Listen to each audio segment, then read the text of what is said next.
Now, Nigeria's military says it will not meet the president's December deadline to defeat Boko Haram militants.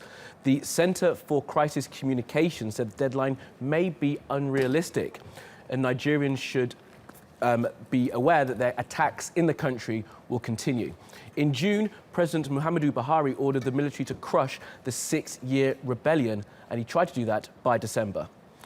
Well, for more on this story, let's speak to Fidelis Mba, who's TRT's correspondent. Fidelis, it was an unrealistic target set by Buhari in the first place, wasn't it?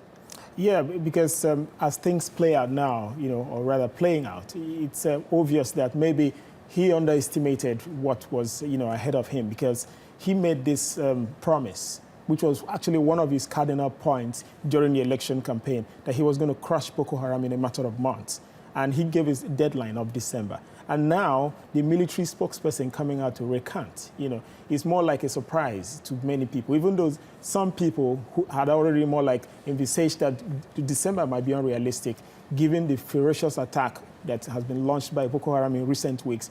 Because since Buhari got into government, which is less than 6 months now, we've had about 1,500 people killed by Boko Haram attacks. But the military, to some extent, has crushed some of these Boko Haram, camps, rescued about 1,000 hostages, and that's the only thing for now that people can really attribute as success that he has recorded. Buhari came in on a ticket as being a former military man of getting rid of Boko Haram. Just how disappointed are those who supported him in that election? Well, it's been a case of mixed reactions, especially on social media. Every day the debate is on about people who still believe that, that he should be given more time to be able to actually come to, more like crush Boko Haram, because their argument is that when Buhari came, he had to relocate the military high command, command center to Maiduguri, which is the hotbed of the Boko Haram attack. He had to fire the previous service chiefs, and then had to restructure the military, so to speak, so that he should be given more time. But people feel that 6 months is enough, because before the former president, Goodluck Jonathan, left office, he was almost on the verge of crushing Boko Haram, because he got support from Chad, from Cameroon, from Niger, which actually borders Nigeria, where these attacks also occur. So it was almost like a finished job before Buhari came in, and now things are actually getting worse.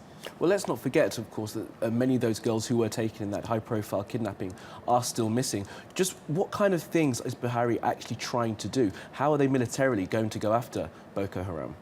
Well, he's been seeking for support, because he's been traveling around, attending conferences, meeting other world leaders. Recently, he was in the U.S. to meet with, with President Obama about how to seek for, military support, so that Nigeria will be able to have enough logistics in terms of training, and also funding and equipment to be able to tackle Boko Haram. But beyond that, not much is, known in the public, because they've not been, even his publicists have not been talking so much about, what their plans are. So people are just more like speculating that, okay, he's, doing this or doing that. And then the military, people are just relying on military statements rather than really seeing things for themselves, because based on what people can see, much has not been done. Fidelis Mba, I'll leave it there. Thank you very much for that.